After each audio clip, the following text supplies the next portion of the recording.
Hey y'all, my name's Chip Dunham. I'm the chef owner of Magnolia in May, and I'm here to walk you through your Gnocchi Magnolia Farm Chef Box. This is a really good date night idea, or if you're like Amanda and myself and the kids go to bed at 7:30 and you're still looking for a good meal, this is something you can put together in under 30 minutes and still have a real good meal. So let's go through the ingredients first.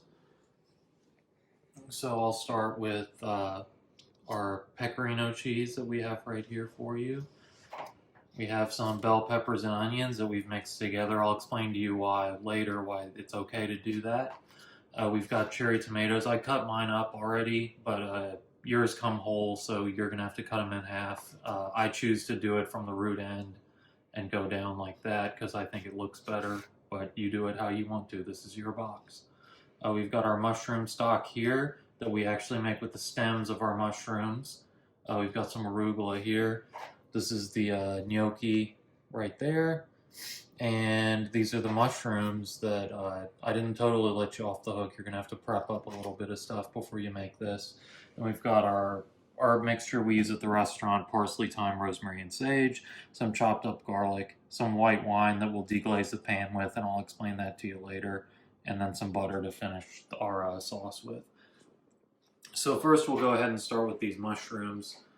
So we've got three different types. I have three different types in my box, but you might have some different ones just depending on what they get. We get the chef's mix from Bluff City Fungi here in town, and it kind of changes week to week with what they have. So this is a shiitake mushroom, and the stem is very easy to pop off. It's just a simple twist like that. And there are a couple different ways you can cut it up. I like the more rustic way, so I'll cut it into just kind of four slices like that. But you can just cut it up as well and just kind of cut it into smaller pieces if you choose to. That's up to you. And we'll set those to the side. And we've got these oyster mushrooms here. I'll just kind of lop off the end there. And I'm just a rustic kind of guy, and I just like to pull it apart like that. But you can do the same thing that I showed you as well, and just kind of, that's called a julienne cut, and you can do that as well. These are chestnut mushrooms. I just lop off the end of these as well. And then once again, you can either be rustic or you can just kind of cut it up just however you want to. If you cut it up smaller, they'll cook faster. But at the restaurant, we prefer the bigger pieces just so you can see such a lovely product. And, just because these guys are artists as well, and you get to showcase their beautiful mushrooms. And then this is the same thing here. This is that twist off again, and we'll just kind of cut it up like that. Alright, so now that my prep is all done, we'll go ahead and get our pan going. Alright, so we're going to go ahead and turn on our pan to medium-high heat. I have a gas stove at the house, but I've also cooked this on electric stoves, whatever, it doesn't matter. So we've added a tablespoon of olive oil into the pan, and we'll let that heat up for a second before we add our vegetables. The first thing we're going to add is our diced up peppers and onions. The reason we mix these together is just a sequence of cooking. You always cook hard vegetables first before you go to something soft like a mushroom, which is in this dish, or something like an eggplant, something like that. So we'll go ahead and add that in. And I always take my rubber spatula and just get all that stuff out so we don't waste it. Hey Chip, so why do you use this type of pan? So I chose this type of pan because it's big enough, it's appropriately sized for the amount of stuff we're cooking. At the restaurant, we use non-stick pans for our gnocchi. It just makes it easier. Just because we like to sear our gnocchi off, but in this application, we're not going to. Just because I pre-blanched it for you in the box and for ease of cooking. So what we're doing here is we're sweating vegetables, which is cooking them down, but we're not getting any color on them. getting color on them would be called caramelizing, and that's not what we're looking to do here.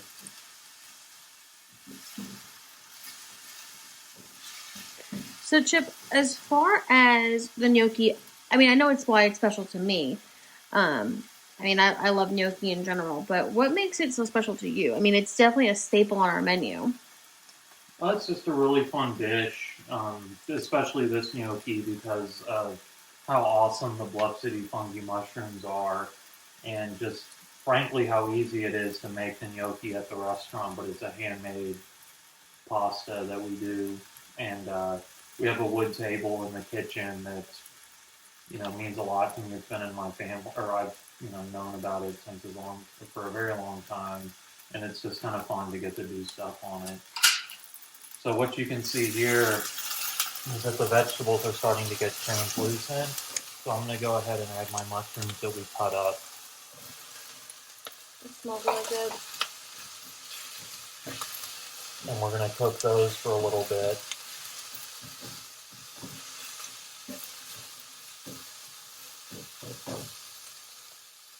And honestly, I'm kind of doing what a lot of cooks make the mistake of, and touching stuff too much. Because if you move it around too much, it takes more time to cook. So we'll kind of just let that hang out for a second. Smells really good. I am really enjoying that. Doesn't help that I'm really hungry, Chip. No, it does not. I think the best part about our gnocchi dish, in my opinion, is that we are really just making a gnocchi that's not too dense and heavy. I'm sure anybody who's familiar with gnocchi has had a gnocchi dish where you just kind of feel like you ate a ton of bricks afterwards. And this doesn't give you that feeling. I guess partly because it's being accompanied by so many vegetables, but also I think in part it has to do with how we make the gnocchi. We're not overworking it. We're not adding too much flour to it. Wouldn't you agree, Chip? Yeah, I mean, like with the mushrooms that we're adding into this, it gives it kind of a meaty texture. So if you're a big red meat and pork eater such as myself, you get that sort of quality that you're looking for, but you're not just eating a lot. So at this point, the mushrooms have cooked down pretty good. What we'll go ahead and do is we'll add our garlic. So I provided you with like 2 ounces of garlic. If you like garlic like me, you'll probably use all of it. But we'll go ahead and just add a little bit. Wait, what? Why not use the whole thing, Chip? Just demonstrating for the people. So I'll add my garlic there. And if you'll see, I don't know if you can see this from the camera, all that stuff sticking right there like that specifically. That's called fond, which is a French term for foundation. And while stuff sticking to the pan isn't a problem because we'll get it off with our white wine that I'll just explain later. I'll go ahead and add our herb mixture. And once you kind of start to smell the herbs and the garlic, which I can smell now, we'll go ahead and add our tomatoes to it so they weep their liquid out and add it to a nice sauce.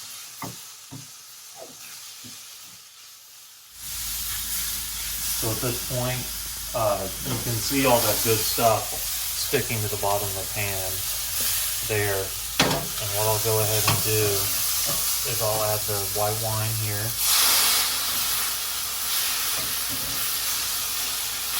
And you can see all that stuff coming off, and if you just use your spatula, you can help facilitate the process by scraping it off.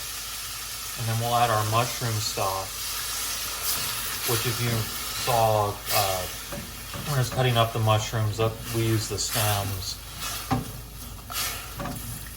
from these mushrooms to make the stock, and it makes a really nice flavor, which is also nice for, I hate to keep repeating myself, but if you're a meat eater like myself, this is a good vegetable option as well. I mean, it also gives you the umami quality too. I mean, which is what you're looking for, that really kind of bold flavor, don't you think? Yeah, it definitely does. And now I cooked the gnocchi off for you already. So we'll just go ahead and add that to heat it up. if you're making gnocchi like from scratch at your house and you're boiling it the way to taste, it just floats when it's done, which is kind of nice. All right, so once your stock starts coming up to a boil, which you can see here, the gnocchi really doesn't take that long. So you can see here, and it's starting to get a little thick, if you can tell. We'll go ahead and add our arugula. And what we're doing is wilting it, just so it's still a little crisp.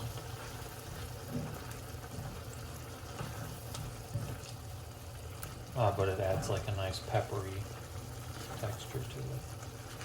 It's a nice alternative to spinach too. Spinach wilts so fast. I feel like with the arugula, at least you can get a little more flavor imparted, but it just gives you also a little volume too. Yeah, well, and spinach would be nice in this dish as well if you were, looking to make this at your house. Gnocchi is definitely something that seems unapproachable, but can be really easy to make once you have the skills to do so. Yeah, there are several recipes out there, and it's really nice, like I was saying, that with the kids, it's something that you can make on your own time, and then you'll, and put it in the freezer, honestly, and it's still good to go. I mean, yeah, of course, when we make homemade pastas, we usually make way too much, freeze some of it, and then pull it out when we want it. I mean, that's kind of the beauty of having a freezer, to be able to utilize it as you need things. Well, and frozen kind of has a bad connotation to it, when in reality it's just a tool for you to use. Yeah. So what I'll do, I don't know if you saw me grabbing the salt, but I have an instinct to always season stuff before it's ready, or before I taste it, which is not something you should do, so I'll go ahead and grab a spoon.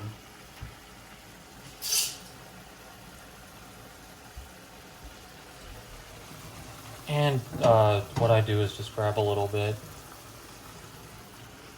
So it really has that nice earthy quality to it. But I'm going to go ahead and add a little salt to it. And seasoning is just totally dependent on you. Like, I smother everything I have in hot sauce. So if I could add hot sauce to this, I would. But we're just going to add a little bit of salt and pepper to it. The pre-ground pepper you get at the store is perfectly fine too. We just have a pepper mill at our house.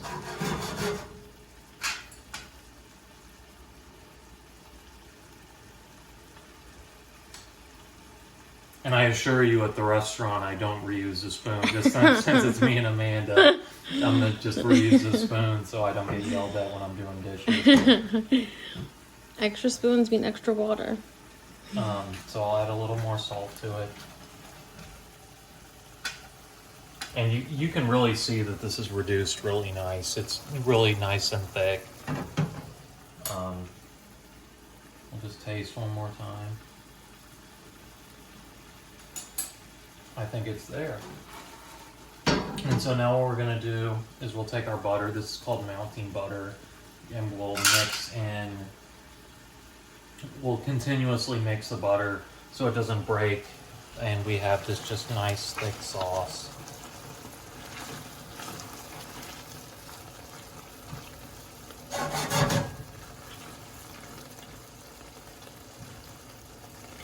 That looks so good.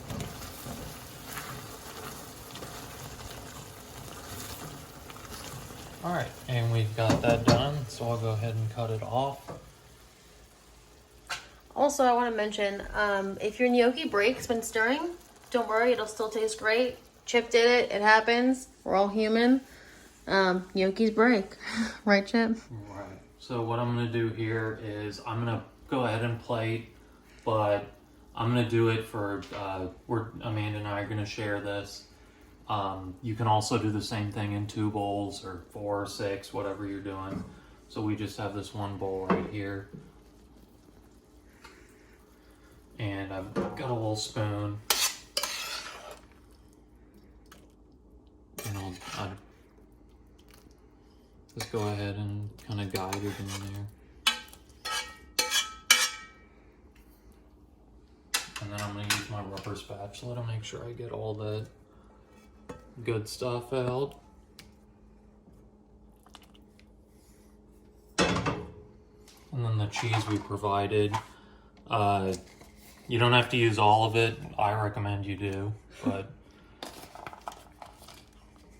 Personal preference, of course. we'll use all of it, and that's our gnocchi. So thank you for joining us this evening. I hope you guys enjoy the gnocchi dish, and we're super excited to see what you guys create, because, you know, while we created this video, I want to, you know, feel free to be creative. This is your kitchen, and we're really excited to see what you all come up with. And don't be afraid to slide into our DMs if you've got some questions about anything. We're generally pretty responsive. I'd give you my cell phone number, but I don't know how that would go. And, you know, look out for future events on our Facebook page, Instagram, and, you know, Check out what's going on next month for next month's chef boxes. We are going to be updating them every month. Next month, we may be thinking about doing a brunch box. So hit us up. Let us know what you think. And we're here for it. We'll see you guys soon. Enjoy your meal.